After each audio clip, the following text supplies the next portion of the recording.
One of the great things about doing the Red Dragon arc was the casting of Richard Armitage as Francis Dollarhide, and his ability to meticulously craft this character from a completely different perspective than we had been approaching the show, because we had been in Hannibal and Will's story for 2.5 seasons, and now with Red Dragon is very much Francis Dollarhide's story. Francis Dollarhide is in the novel to a much greater degree than Hannibal Lecter is. So we knew that we needed an actor who was going to be able to hold their weight against Maz and Hugh as the third member of that triumvirate. Again, it's always that question when we go into telling of a great tale that has been told before, and indeed Tom Noonan playing it in Manhunter, and Ralph Fiennes doing it 10 years ago in Red Dragon.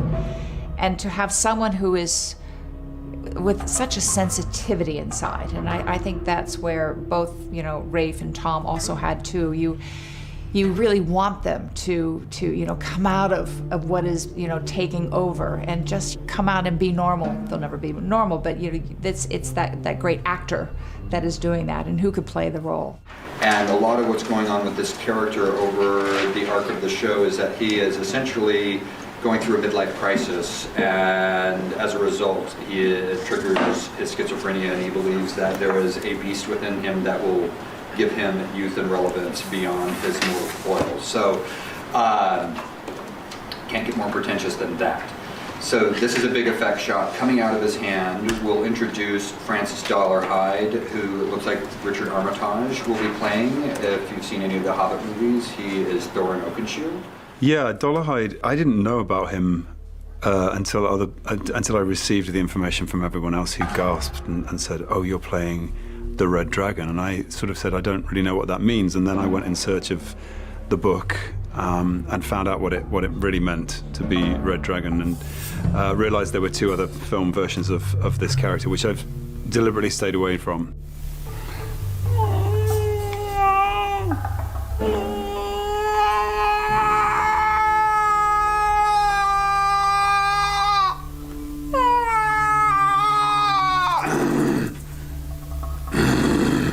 Yeah, I went to Thomas Harris's first novel to find him, and I think it's really interesting because it's the place where all of the characters were born, and it's the sort of first fertile garden that he planted for all of his other work in this vein. And also, because of the history of the characters, Richard had to imbue Francis Dollarhide with qualities that were both very Will Graham and very Hannibal at the same time, because for Hannibal Lecter, Francis Dollarhide represents a Will Graham that he can corrupt, and for Will Graham, Francis Dollarhide represents a Hannibal Lecter that he might be able to save. Every single little thing that he would be thinking of the becoming, you could read it in his body movements. I mean, it's quite special, watching him transform, watching him fall in love, watching him suffer. The creepiness, the being, the danger, the violence, the vulnerability of Francis Dollarhide. I think for him, he found the man inside the killer, the humanness of this man who is capable of horrible things, but ultimately has a heart and a soul and a spirit that I think needs love just like anybody else.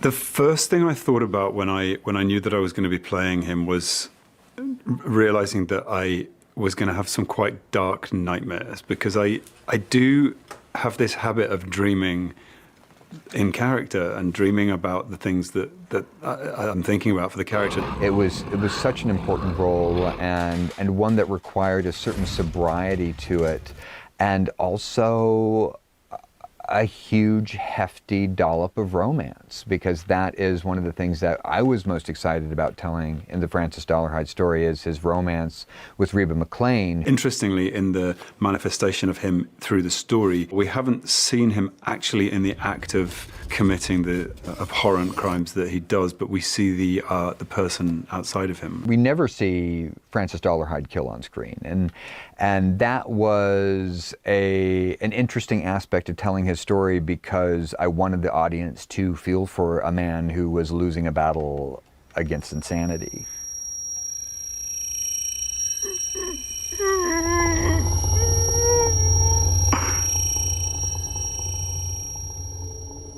And create as much a victim as we had with the killer as there was with the people that he murdered. But the thing that's the most exciting in the book and in the exploration through the script is delving into his past and his history and seeing him as a very young child and how a monster was created. And indeed, we, of course, the exchanges on the set, we kept him very private. It's a very solitary existence for Dollarhide, and as much as it may feel antisocial as a person, it's worth it for finding the trajectory of the character. Yeah, but Richard is not only an actor who goes very deep into his character, which is fantastic to watch. The character itself was also very withdrawn, so it was an interesting experience for us. I mean, we met and we sat in the chairs, but there was something we had in common there, but there was also something that we're completely separated, which was also the case in the story. But it was very, very interesting to see him work and see how he developed into the character more and more from every episode. I had relatively little to do kind of with Richard, but I observed that he was completely committed to doing justice to that character in its complexity, and in the humanity, as well as describing or embodying somebody who's like chillingly terrifying. You know, the character in the book it goes to a very, very dark place. So I've been very careful just not to overthink it too much. Up until the Dollarhide arc, rape was non-existent in the show, because I do not find rape as a story element entertaining, and so I felt that as a crime procedural, I just didn't want to engage in the storytelling that involved rape. I find it offensive when other shows do and don't back it up with some thought. I think it's a very cheap device. Brian had a very particular take on the story and those characters that made it different again. I mean, the truth is in the book, the book was written in the early 80s. It's a kind of macho book. I was told you were told I was coming. Were you not told? Your office, or agency, called me, of course. But last night we had to get the police to remove an obnoxious, flame-haired woman who was trying to take pictures. I'm being very careful. I'm sure you understand, Mr. Price. Agent. Special. Will Graham's pretty, sensitive and he talks about this stuff, but they're all pretty cussing hard, tough guys, and it's a very kind of macho, fairly, misogynist, homophobic world that is depicted that just isn't the same 30 years on. Attitudes have changed. And I also think that's a big difference with the show, is that it just feels very of the now.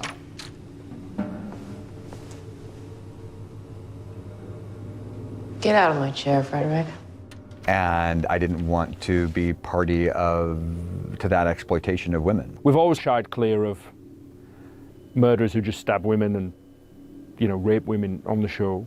And again, with Dollarhide, we wanted to avoid the sort of necrophilia elements of what he did. And I think all of that just comes to, it being a very different thing. And I think it was enough of a violation, and the core of the violation of what Francis Dollarhide was doing to his victims was destroying family units. And that is horrific enough that you don't need to see a dying woman raped in order to feel that that's a bad thing.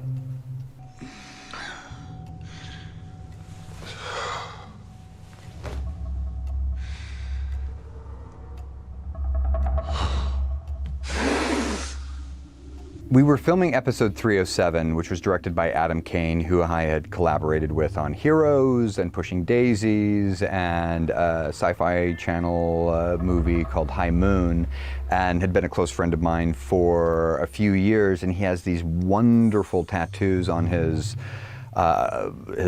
upper body, and I asked, like, who did your tattoos? And he said, Rudy Espinoza. I was asked to do it. They gave me a call. They were shooting in Toronto, and I'm living here in Diamond Bar, California. And it was all done over the phone and by a computer, but it was a project that I welcomed. I love the tattoo. Well, the first time I saw it, I was like, I'm really tempted to actually go and get this done. I started Googling William Blake and getting into his paintings, and I saw his watercolors, and I was like really intrigued by the colors he used and everything, because I'm an artist, so everything to do with the particular art that influenced anybody I was all about.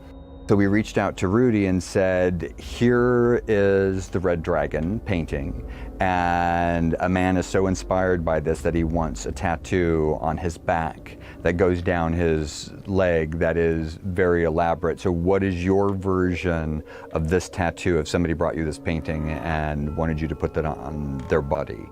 So he just asked me to send him a sketch of what I thought it would look like, and right away I was like, within 45 minutes, he was like, the best response you could get as a tattoo artist. I want it bigger and badder. That's all it was. We loved it, and we put it on Richard, and it looked amazing, and that's the story of the tattoo. And then me having experience doing body art and also placing stencils and everything, I accommodated for the curves and gave them like a width to where they could play with it. Because there was a lot of restrictions. First of all, if I was a serial killer and I wanted this tattoo, I had to think this way, okay, I don't want it to show, be visible, because I'm supposedly in secret. It's assembled in pieces on the back and then hand painted in and then airbrushed over and sealed so that it doesn't crack and it moves with my skin. So yeah, I think it's taken about 3.5 hours to do. The tattoo was an application, so we essentially printed it out and then applied it to Richard's flesh, and it was in several sections. So what we had to do, because it was an appliance as opposed to an organic tattoo, the thing that we had to do digitally was just blur the seams of the application so it didn't look like it was put on in pieces.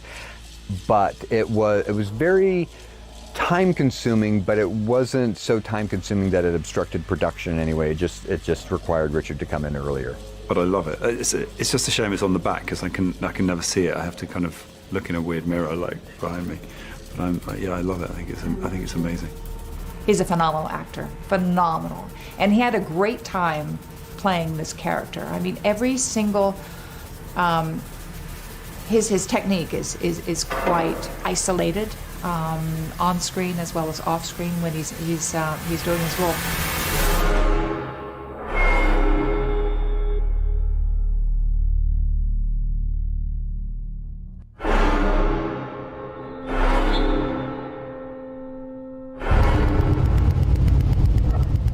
Well, the Red Dragon arc features one of the most horrific crime scenes that we've done on the show, and that first return to the pendulum of Will Graham's mind that wipes away the past and allows him to step into the shoes of the killer was a wonderful return to that Will Graham of the previous seasons, but also a horrific one because it is a crime scene in which the victims are a family and also murdered in such a brutal reality, whereas the murders in the previous 2.5 seasons of the show were all very heightened and dramatic. So it gave you a relief from the reality of the horror because it was so stylized, whereas this was brutal. We see a child pulled out from under a bed and shot.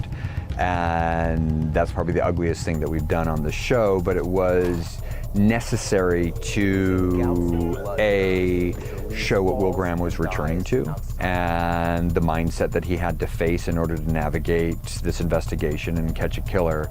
But also, we had to understand in juxtaposition the brutality of Francis Dollarhide, because up until that moment we had only seen him as a man struggling with his sanity, and that was very intentional because I wanted to create such sympathy for the character with the audience that when they looked at him and his relationship with Reba, they were rooting for that romance to succeed because they never saw him kill anybody.